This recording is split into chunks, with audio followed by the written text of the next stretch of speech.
Okay, today we're going to talk about torque. So imagine that you have a wrench on a nut, okay, or some kind of a lever. And if you push on that lever with a force, it's converted into a turning force on the nut, correct? That turning force is called torque. Okay? It's represented by a vector. Now, this circular arrow right there, that's not the vector. That is the way the force operates. It's a circular force, but are vectors ever circular? No, vectors are straight. Okay? So there's a vector that we call the torque vector, which is a straight vector. And that vector is, I would say it this way, it doesn't exist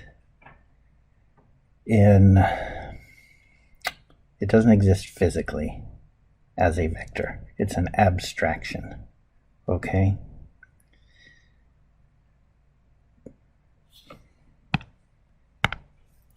The torque exists physically, but that is a circular motion, okay, whereas vectors are straight. So it's a little bit confusing, and I don't want to get too far into it, but I'm just saying that there's a straight vector that we use as a, let's call it a bookkeeping device in order to keep track of a circular force that exists physically. Okay, so here's what I want to do. I want to show you how to calculate the torque. Okay? So what you do is you have your lever arm, which in this case is represented in the picture by a wrench. Okay? Now we can represent that with a vector. So let's go ahead and do that.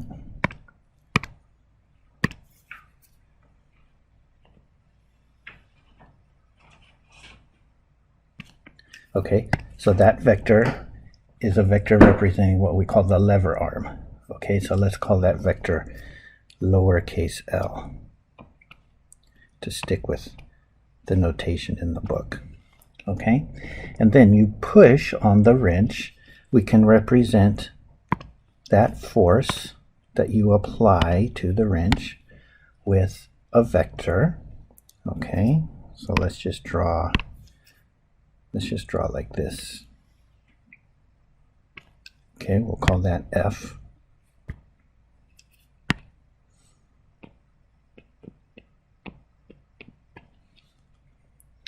Now remember, vectors are determined by their length and their direction. Okay?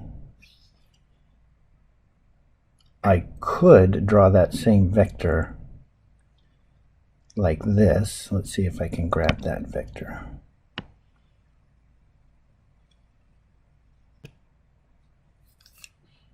I could place it right there, and that would be the same force. Okay? But I'm going to leave it right there, just because that's how they draw it in the book. All right? Now, how do we calculate torque? So usually in physics we use a Greek letter tau to represent torque, which looks like this. Okay, and it's a vector. And it is calculated by L cross F. Now remember, in a cross product, the order is important. You can't say F cross L. It's got to be L cross F. Okay? All right, now here's the thing about that. Let's talk about, let's get a little bit more into abstract versus reality. Okay? If tau is a vector, that's the cross product of L and F. And based upon what we talked about in the last lecture, which direction would tau face? Remember the right-hand rule? So in this particular case, let's do it like this, okay? Let's remember I can move a vector. So let's place F for right now down here so that we make sure we use the right-hand rule correctly. Now I'm not saying that you're going to push on the wrench way down there at the nut. Okay, and that's not what I'm saying. What I'm saying is maybe in fact I should do this. Instead of moving that F, maybe I should see if I can just paste a copy of it at the origin. Okay, there we go. It's important to do that to make sure that you use the right-hand rule correctly, because when you do the right-hand rule, which I'll remind you of in just a second, it's important that the two vectors are drawn in such a way that they're emanating from the same location in order to make sure that you do the right-hand rule correctly. Okay, so F is being applied right there. But in order to find the direction of the crossed product of L and F, okay, I'm going to make a copy of F so that L and F are emanating from the same location. Now, right-hand rule, what does it say? Because I'm doing L cross F, I'm going to take my right hand and place the heel of my hand right where the vectors are originating. I'm going to point my fingers along the direction of L and rotate my hand so that my palm is facing towards F, and then look at which direction my thumb is pointing if I stick my thumb up. So which direction would it be pointing? It would be pointing into the screen, wouldn't it? Or if you want to think of it like this, it would be sticking out of the back of the screen. That's the direction that the torque vector is. Okay, now I want to make this very clear again. I'm not saying that there is a force that is pushing into the screen. That's not what I'm saying at all. Okay, that vector that is pointing into the screen is just used as an abstract concept to keep track of this circular force. Okay, and the part that we need of the torque vector is basically its magnitude. That's what's important to us, is the magnitude. Okay, we know that if I push, whoops,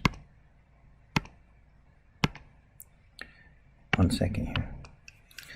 We know that if we push this way on the wrench, it's going to turn the bolt this way. We don't need cross product or any sort of mathematics for us to intuitively know that. Okay, it's going to turn in the direction we're pushing. We know that.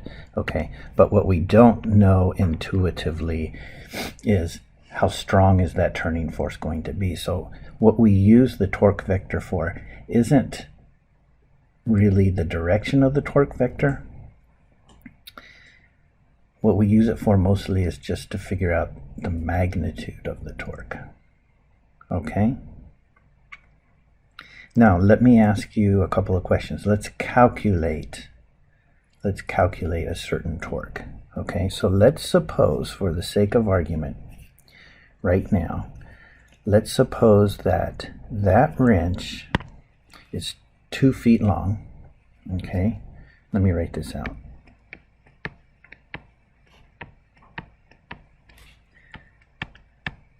Suppose the wrench is 2 feet long, which is a pretty long wrench.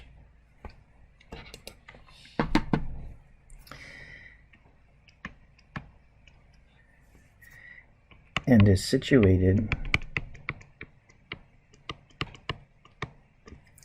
at 45 degrees above horizontal.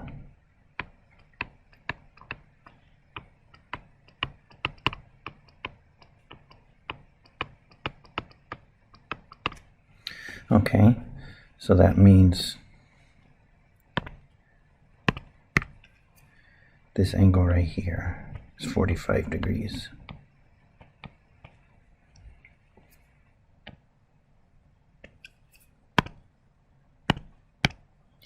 Okay, if you apply a 10-pound force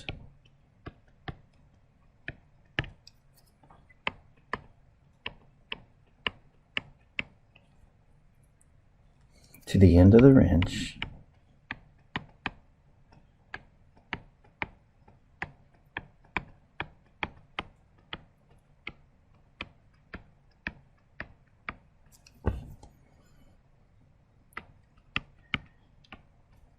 at a 60-degree angle to the wrench,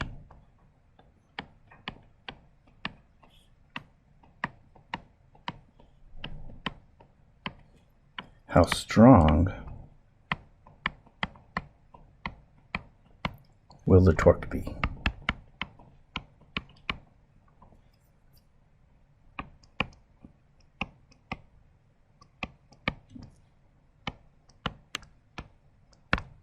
Okay, now we'll do this in two ways. So let me, by the way, mark that 60-degree angle in the picture here.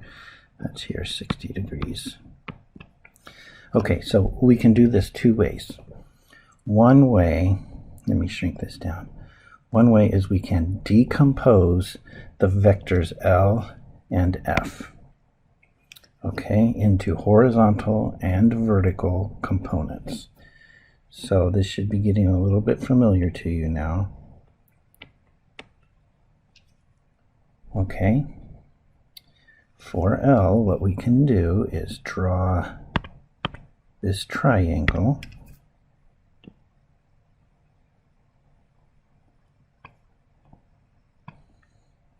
Okay, and we'll have, let's do green and red, okay? We'll have a horizontal component and a vertical component. What would the horizontal component be? So if the length of L is 2 feet, so the length of L is 2, and it's at a 45-degree angle, then this component right here would be, what would it be? It would be 2 cosine of 45 degrees, comma 0. And the vertical component would be 0 to sine of 45 degrees.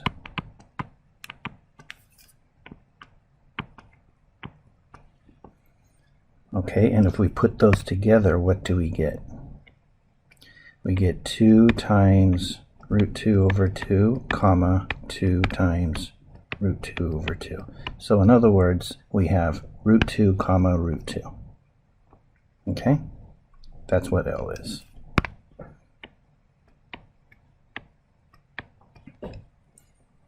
Now let's do the same thing for F.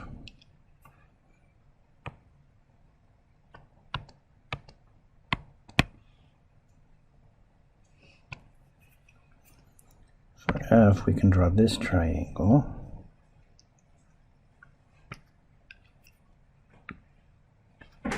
Now, how big is this angle right here?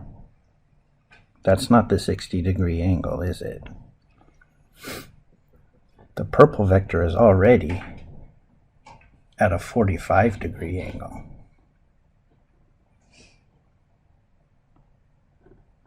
So, if we then put something at a 60-degree angle to that, then how big is this angle? It would be 15 degrees, right? So now f would have a vertical component and a horizontal component. The vertical component would be 0, negative, because it's going down. What's the magnitude of f? Is 10. Okay, and then cosine of, oh, it's not cosine, is it? It's sine of 15 degrees. What would the horizontal components of f be? It would be 10 cosine 15 degrees, comma 0. Okay, and when we put those together, we get f equals, so what's the cosine of 15 degrees? It's probably not one that you have memorized, but you can use the half angle identity. Okay, this is not beyond you. You've all passed trigonometry. You can do that. 15 degrees is half of 30, and there's a formula for the cosine of half theta. All right, and here's what we're going to get. 10 times 1 plus root 3 over 2 root 2, okay, comma, and then we're going to have 10 times 1 minus root 3 over 2 root 2. Okay, that reduces slightly, and we end up with 5 times 1 plus root 3 over root 2, just because 10 over 2 is 5, that's all. Okay, and then here we have negative, no, sorry, that's not negative there, sorry. We have 5 times 1 minus root 3 over root 2.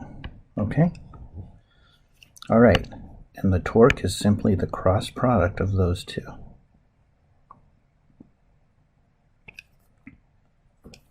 In the order that is written there.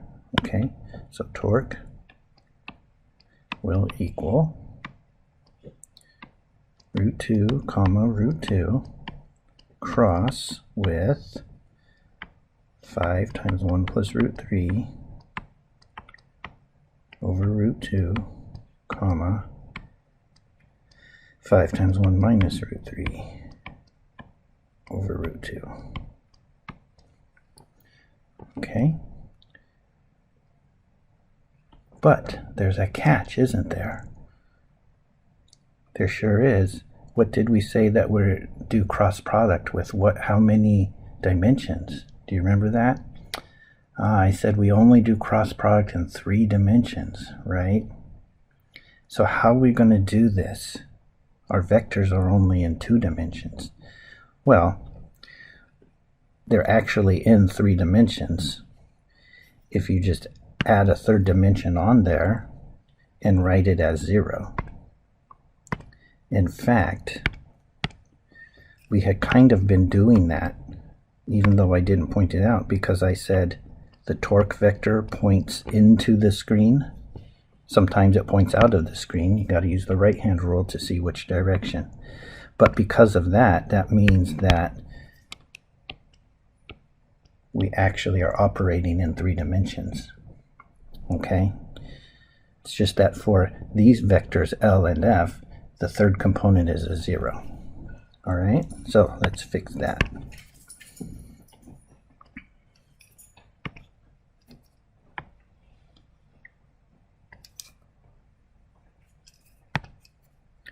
Okay.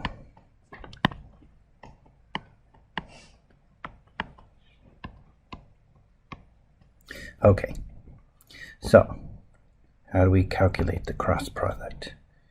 Well, there's a formula. You probably don't have it memorized. You're probably going to have to look again, so go ahead and look. Okay, and let's write it out. we should have root 2. Here, let me underline them for you as we do it. Root 2 times 0 minus, hold on a second, I got an extra parenthesis here. Let me erase, there we go. Okay, minus 0 times this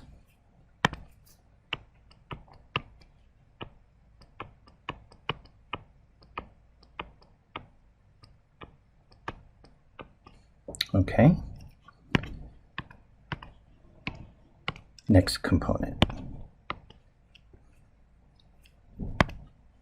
0 times root 2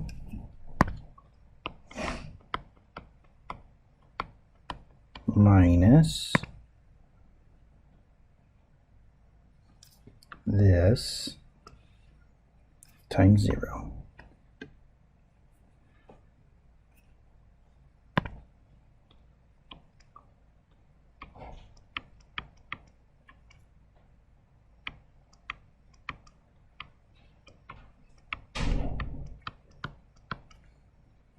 Okay, and the third component,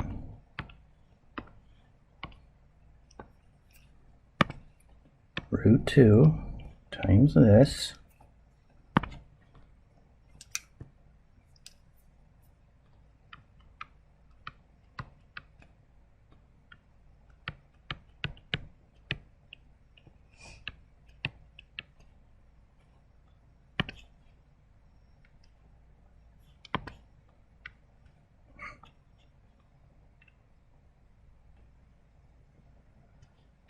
okay, there we go. Okay, minus root 2 times this. Okay, seems kind of messy, but you can see that a lot of those are going to be zeros.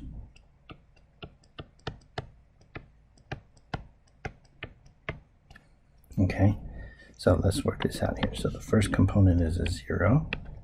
The second component is a 0.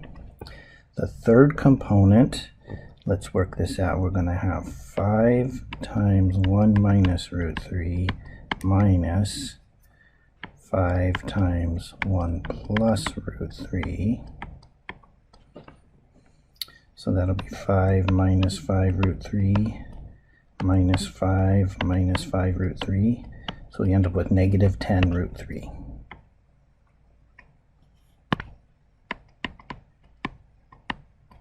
Okay. Now what's the question say? Look at the question. It says, how strong will the torque be? So we're being asked to find the magnitude of the torque.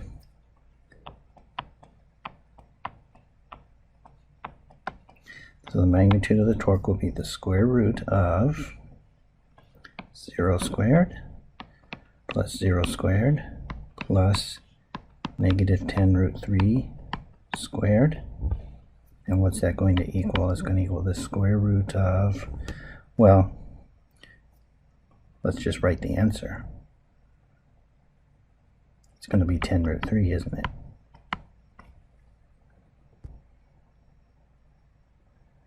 Now, what do you think the units are of that? Let's look here.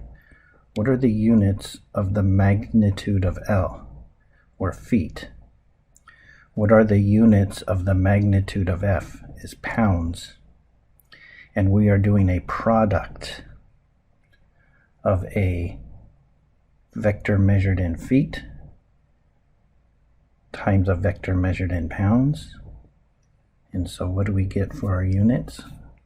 We get foot-pounds. If you were using the metric system, then it would be meters and newtons,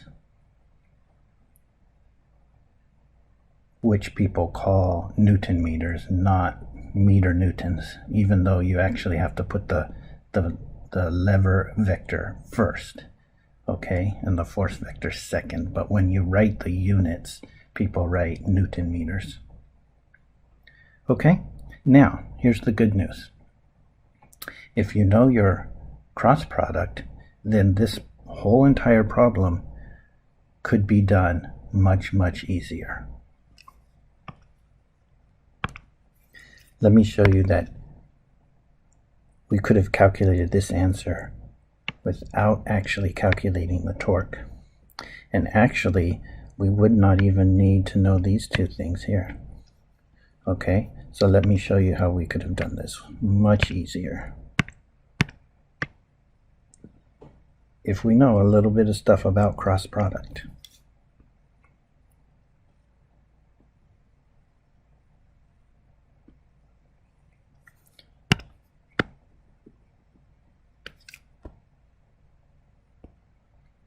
All we really needed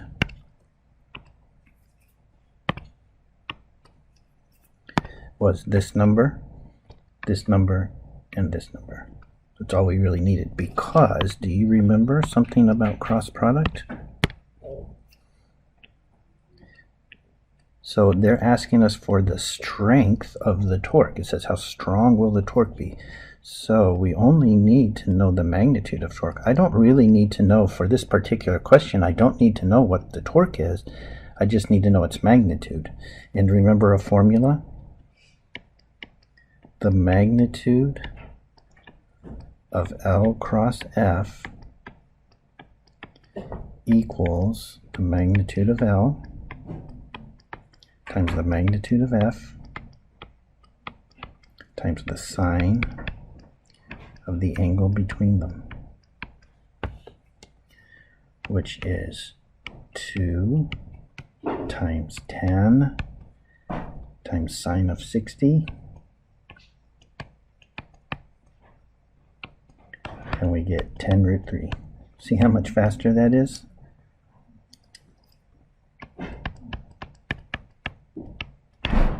So it pays to know your formulas. Now let me ask you one more question. If you were going to push on this wrench and you could only push with 10 pounds, let's just say that's as strong as you are. You can't push any stronger than that. But what do you get to control? You can control what angle you push at, right? So in other words, we could change this angle and we could push the wrench at any angle we want.